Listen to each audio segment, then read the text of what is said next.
Today, you get to look at my minimalist makeup collection. Coming up.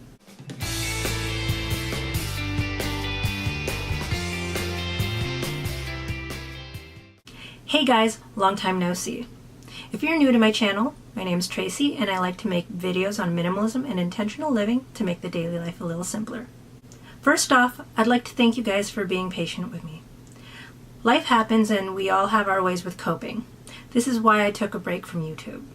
For a more detailed explanation regarding my absence, please check out the video right here.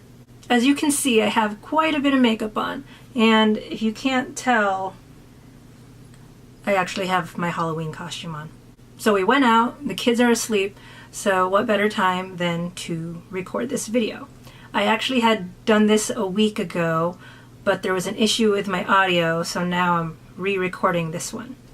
Moving forward, today I'll be sharing the makeup and tools that I use. Be sure to watch to the end for some bonus care tips. As a heads up, I'll also be providing links for the products I mentioned down in the description box. One of the first things I put on is foundation. This one right here is the Bare Minerals foundation. I used to have a liquid foundation or a BB cream if you've seen one of my previous videos, but I've finished that and no longer use it, and so I got the Bare Minerals foundation because my face has been sensitive lately and I know I like the product. Next, I have the Z palette. And in my Z palette, I have my eyeshadows and my face makeup. I also have those same products here in this little palette. This used to be a Sonia Kashuk concealer palette, but I repurposed it and repressed my makeup into this because I wanted something a little bit smaller for when I travel, and I use this quite a bit. I also mentioned the same product in my minimizing toiletry and makeup video, and you can check out that video right up here. The next product I have is a black eyeliner. This is just a regular black eyeliner by Rimmel, and normally I can just use my black eyeshadow using that to line my eyes, but sometimes I want more of a dramatic effect as well as something more pigmented than the eyeshadow. And lastly, for makeup products is my mascara. This is technically a waterproof mascara. This is the L'Oreal Voluminous Butterfly mascara, and since I don't wear makeup every day, it's okay to have a waterproof product because I only use it about once a week. One more thing for my makeup that I almost forgot is this little Pillow Plump by Soap and Glory. This is actually one of those plumping lip glosses. This was gifted to me, but I do like the color of it and I do like the tingliness of the plumping effect. I don't really care about my lips being plumper, but I do like that tingly feeling. So I'm just going to use this until it's gone, and then after that I'm not likely to repurchase it just because I don't really use lip products. On for my tools. I have the e.l.f. Ultimate Blending Brush, and I use this for my foundation as well as my bronzer and my blush, and I kept the little cover as a brush guard. Then for my eyes, I have the IT Cosmetics 4-in-1 Transforming Super Shadow and Liner. And again, I've also mentioned this in a previous video, which I'll also link up here. And it's a double-ended brush. One side has a liner brush, and the other side is a 3-in-1. And it's a smudge brush, a crease brush, and then an all-over brush. As you can see, it could just change. So this is my all-in-one, and I kept part of the packaging again as a brush guard. Another makeup tool that I have is my eyelash curler. This one's a little bit different. This one looks kind of like tweezers or a nail cutter, and I've been looking for this one for quite a while. In a previous video you've seen me have like a little Japanesque black eyelash curler where you flip out the handle, and that one I stopped using and had gotten rid of. And then there's also those traditional metal eyelash curlers that kind of have handles like a scissor.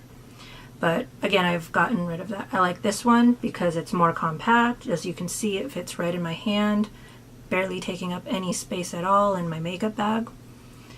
And I like that I have more control of the corner of my eyes, especially for the shape of my eyes. This helps a lot. So those were the tools for my makeup.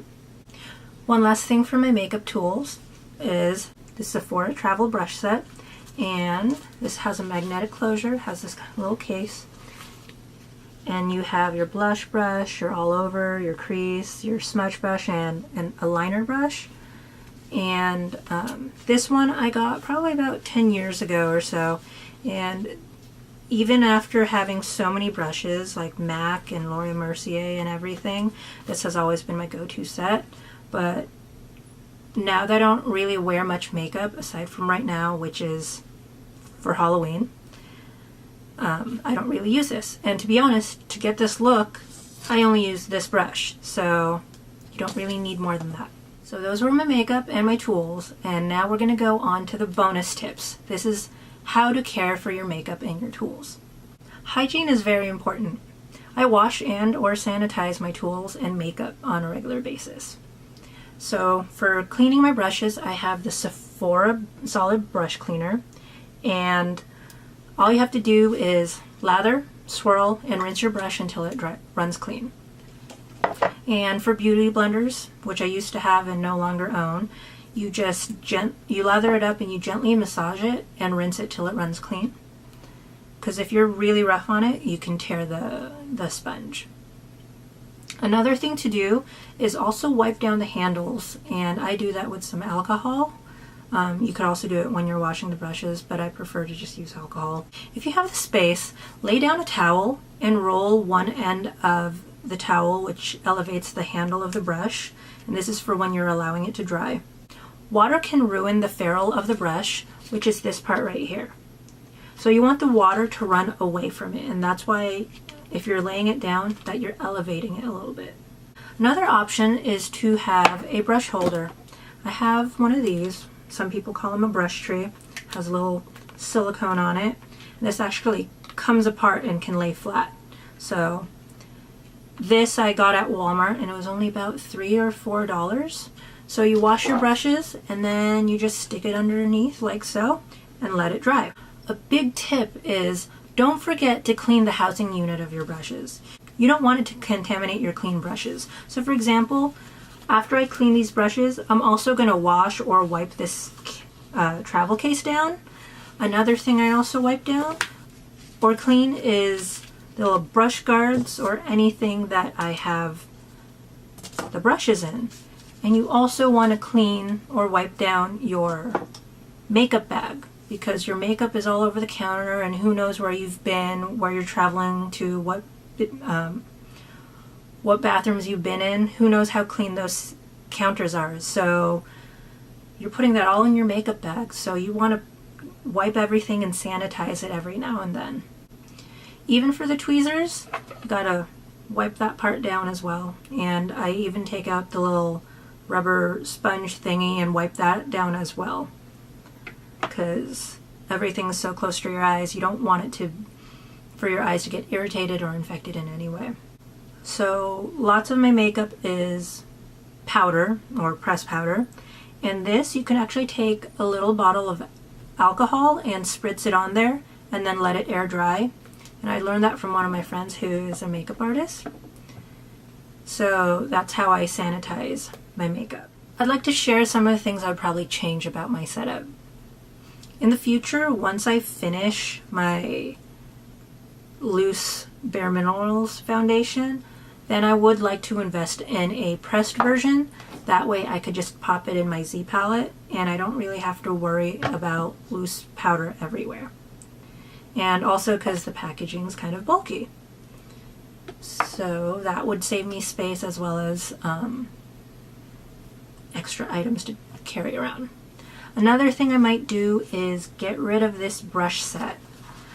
And I've had so many brushes in the past, as I mentioned before, and I've had this for like 10 years, and it's my go-to set. And I'm not ready to part with it. That's kind of a sentimental thing. But I mean, I do actually use this. Sometimes I want to dedicate brushes to different parts rather than having to spot clean my brushes every time I'm in between colors.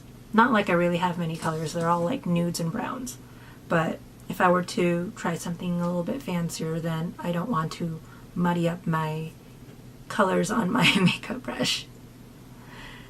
And another thing is, if I ever hit pan on these shadows, I probably would not repurchase some of these colors, as these actually came in one whole set. This was from the Cinema Secrets, but they had the colors I wanted, but I could do without two of them or so. So that's my minimal makeup collection, as well as tools plus bonus tips. And everyone has their version of minimal. At minimum, I would need a highlight, and you could use that for your face or your eyes. Normally I use the shimmery highlight right on my lower lid. A nude, which I also have in this one, or have these nudes right here. Then I'd also have a brown, and I prefer this color right here because it's a cooler tone than this one. This is a warmer brown, and I don't really like the warmer colors. And then of course my black, which I use for eyeliner. I also use this black and mix it with the contour powder, which is a matte one, and that's how I do my brows, is by mixing these two colors.